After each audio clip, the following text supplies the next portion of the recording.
We're walking, trying to find an exit in Entoto. Our driver calling us up. Hey, is it time to go? Where are you? We're saying, hey, we're just trying to find an exit. We're trying to get out of here. Okay? Yeah. He shined the light on the hyena. It was standing there watching us. What's up, you guys? It is your boys, Neil and Thad, and we're back again with another episode of Ethiopia Bros. Today, we're going to be telling you all about our experience in Entoto Park when we had a face-off with hyenas. Yeah, with hyenas. Okay, so we've heard that there were hyenas in Entoto, right? In the daytime, you don't see those animals, right? They are nocturnal animals. They come out and they hunt at night. They try to find vulnerable creatures to eat for their dinner. Okay. And there's a lot of kids running around in Entoto, so you wouldn't really expect. It's just a stark contrast from what you would get in America, right? If we were to hear that there were hyenas in a national park, typically we would think that people would not visit. They would try not to go there. They wouldn't even go there, most likely. It wouldn't really be a family place, and you probably wouldn't see children running around and women toting giant logs of sticks and twigs on their backs to cook with. Yeah, so in Entoto, that was another thing that amazed us as we were hiking through the trail, doing different activities. We seen elderly women hiking up the mountain with like this long bundle of twigs on their backs, right? Like a dinosaur egg nest, but it was long, like very, very interesting. Yeah, so these women were extremely strong. Yeah, so we were basically with two girls, two guys, two girls. We're hanging out with them. We're talking and having a good old time. So we decided to stop at a restaurant. And this restaurant was pretty classy. It was nice. I haven't seen anything like this in America thus yet. I haven't visited anything like this in America. Basically, there were like large beds. I'm sure that we probably have something like that. I don't know. But there were large beds where, you lay down on the bed and you can eat your food, right? Like you take the plate of food. And it's set right in the middle in front of you. In the center of the bed. And everybody, eat out of it, Yeah, it's like a hard surface area in the middle of the bed. But you can have multiple plates, but there is a surface area where you set like the drinks and things that you don't want to spill, or, you just want that balance, right? On something hard, on a hard surface. But the bed itself is soft. You laying right there, you're chilling. And we spent so much time on that bed that we really didn't keep track of time. Like, we was just chilling. We was comfortable. We was having good food. He had a Karuf, what was it called? Karuf 2 pizza. The Karuf 2 pizza, okay? And it was so good. Delicious. Yeah. It was so delicious. He had to get a slice. It had cheese, of course. It had eggs, special kind of sauce, some kind of ground meat, beef. It was probably the best pizza I've ever had, ever. And it's so sad that it's so hard to get, and I had to hike so much just to get it. Right, so that's all that it was on that pizza? Oh, there was lots of herbs and spices too. I don't even know the names of them. But it was absolutely to die for. I'm sure it's a pretty rare experience, but it was delicious. Yeah, and I had a pizza as well. I can't even really remember what kind of pizza it was, but it was pretty basic. I'm a simple guy. Typically, I go for things that I'm familiar with. Things that may sound good, like sound familiar. Yeah, I'm not that complicated when it comes to a lot of things, and food is one of them, right? Exactly. But you should remember, like I always do, always experiment. When you're doing something you've never done before, when you're going somewhere you've never been before, when you're eating food that you've never eaten before, don't be afraid to experiment, as long as it's within your dietary restrictions. Like if you don't eat pork, like I don't, if you don't want to eat vegetables this day or whatever is going on, or you don't want to eat meat this day, or bread, then eat within your dietary restrictions. But there's so many opportunities, and especially in Ethiopian cuisine, where you have vegan stuff, you have darn near completely carnivore stuff, you have all kinds of different options to eat, and there's really no excuses not to experiment. But we did. We both experimented with different foods at different times, and it's never a bad option. It's never a bad idea to do that. Yeah, so I would agree with that. Do experiments. Even the pizza I had was something different. So after that, after the restaurant, by the way, we couldn't bring out a camera. That's another thing.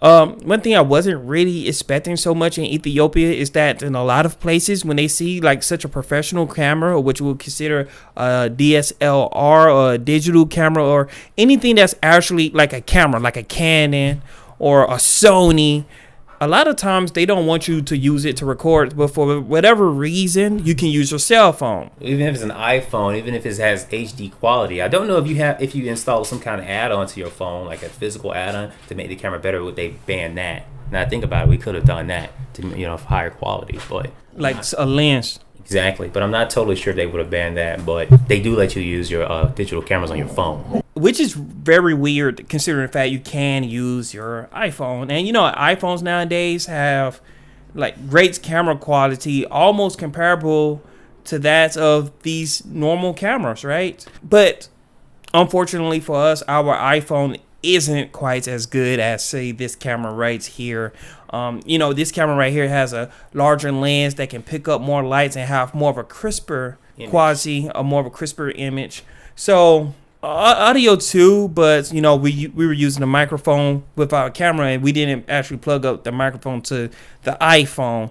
So unfortunately, it wasn't that great, but we still got some pretty good footage. After leaving, we started to trek and tried to go to somewhere else. Actually, we wanted to leave. We was going to leave the park, but we didn't know exactly where the assets were. And see, here's the thing. Before we did that, my brother and I actually was there. I think it was like a few days before. Yeah, scouting the area out with our driver / bodyguard, as he like to call himself.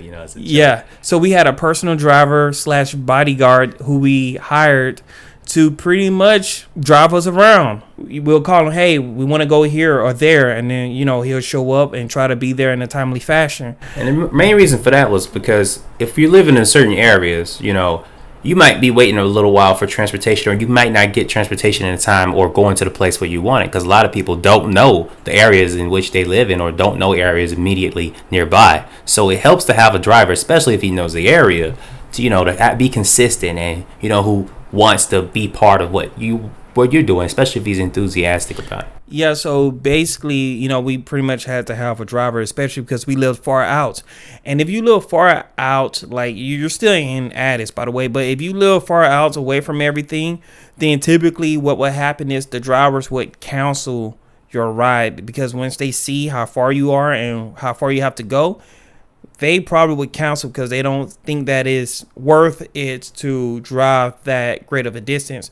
So we made sure we tipped our driver handsomely, and I guess that's actually the biggest reason why he was prompt and on time. Tipping in Ethiopia is a huge thing. It's part of the culture when it comes to foreigners. A lot of people expect tips, but you don't have to, because people are so humble. They don't demand a tip from you. But a lot of people, you can tell they expect to be tipped. Exactly. And a lot of times they'll go out of their way to help you with things that you didn't even ask about, or just show you something extra just to get a tip.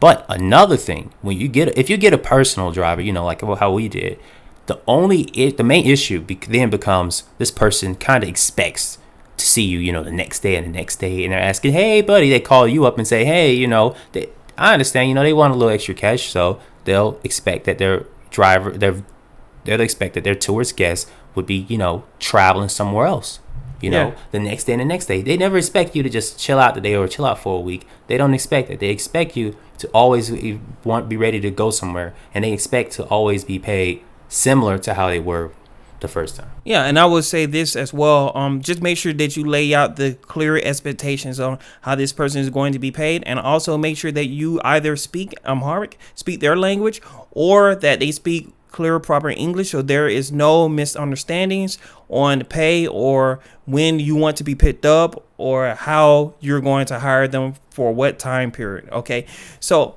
aside from that, we're walking, trying to find an exit in Entoto. Our driver calling us up. Hey, is it time to go? Where are you? We're saying, hey, we're just trying to find an exit. We're trying to get out of here. Okay? Yeah. Pitch black darkness. And we're walking, making jokes, talking with the girls or whatever. And, they've said that they've been there before. So we expected them to know where their exits were. But they didn't for whatever reason, Like, we've been there one time only before, right? But these girls, they live in Ethiopia and they don't even really know about Entoto themselves. And that's one thing that I've noticed. A lot of people who are actually there in the country, a lot of times they don't even know about certain things themselves unless they just so happen to know. And I've noticed that's true for a lot of places. For example, when my brother and I went to Los Angeles, California, our Lyft drivers didn't know exactly the actual things that we were visiting, right? They didn't know the tourist attractions. They haven't heard of some of the things too. And that's another thing. A lot of the times, especially countries where there's, like even in Ethiopia, there's a lot of streets that don't even have signs. They have names if you check the GPS, but they don't have signs. So a lot of people aren't familiar with a lot of the directions, especially like that parks over there. They don't always go full circle like the parks here, where you can start somewhere, go back in a full circle, walk in a circle, and you get to where you started. That's not the case, especially in Entoto Park. You walk from one end to the next, and it's very long. I think about 8 miles? Is it 3 miles? I forget. we have to look that up. Exactly. It's a very long park. So it's a long walk, especially on foot. They have vans, but we're interested in the scenery. We had to walk back and forward. There was no full circle. Then we walk up to this shack. It's kind of like, I don't know what it was. It was so dark, honestly. But it was like this glass house. If you've ever been to Entoto, you'll probably know what I'm talking about. But it was this glass shack house. And it was these two guys, they were speaking Amharic. They were like, hey. They were talking to the girls. Thankfully, we did have the girls with us because they spoke Amharic. We don't know Amharic, right? I mean, he especially knows a few words here and there. But altogether, we don't really know the language entirely. So they was telling these girls that hyenas are out here. We could see their expression on their faces, right? Because when I first heard that, I thought it was a joke. When I first heard there were hyenas, you could see that there was a seriousness. You could tell it in a wind. There was a seriousness that just brushed over everyone except for us. We were clueless. We was like, what are they talking about? And they basically said, oh, okay, so we got to walk together because there's hyenas. And these guys, they went into their shack.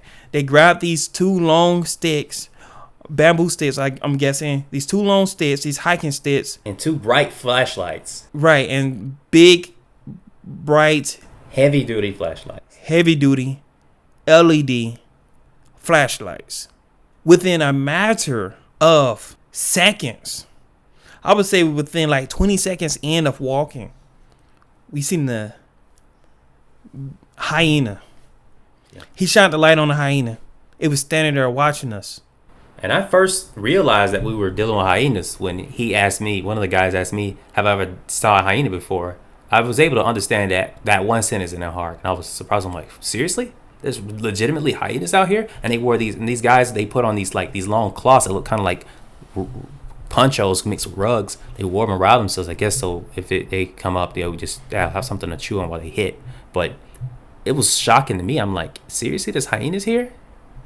But if they're native to the area, I always thought that hyenas behaved like the kind that were on Lion King, grassland hyenas. I'm like, these must be a different species, but they aren't. They're the exact same species. The largest hyenas in Africa are at Entoto Park, the same exact species.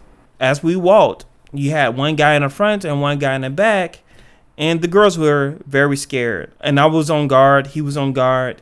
The 2 guys were on guard. And the guy, every time he hear a noise, he'll shine a light. Or as before we walk forward, he'll shine a light. So anywhere in the bushes where you seen like rustling of leaves, he'll shine a light. Rustling of grass, he'll shine a light. And in front of us, he'll shine a light to guide our path. And I can honestly say those 2 guys saved us from something that could have been Completely terrible. Things could have went wrong very fast. It's amazing the fact that we walked as far as we did without being attacked by hyenas, because we did walk a pretty great distance from the restaurant to that shack. And from that restaurant to the shack, there were hyenas. And we didn't really know the extent of what exactly was out there, right? We heard that there were rumors of hyenas. We wasn't for sure exactly the extent of they're actually out here, and they actually come out at night. Because, see, here in America, that's not something we have to worry about. The closest we came was when we were hiking in the mountains, and it was some mountain. And then L.A., we heard stories that there were bobcats. Right. Mountain lions. That were mountain lions. And I was like, mountain lions? Oh, we just got to be careful. And I know mountain lions are very cunning. Like, they're very sneaky, and they're apex predators. They're ambush predators. So they're not very skittish. Just like the mountains in LA where you go hiking, you have to leave before dark, because they will come out and they will hunt you and your children, your little kids especially. Okay. Pets too. Pets. And don't carry any food on you. If we had any food on us, I think they would have came a lot closer. Oh yeah. So from there, we tread until we seen that acid. And of course, the guys expected to be tipped. And no problem. I was going to tip anyway. And I surprised them with a handsome tip. Yeah, I was so thankful. They got us. They really saved our lives, honestly. I agree. I wholeheartedly agree. I tipped them 1,000 birr, and they were very thankful. They thought I over-tipped them. When I was tipping them the 200 birr bills, the guy that I was giving the money to, he thought that was it, right? He was about to walk off. I'm like, no, I'm not done. Here. Altogether, I believe it was 1,000 birr. Exactly. Then we went out the gates. Our driver was waiting there for us. So we left.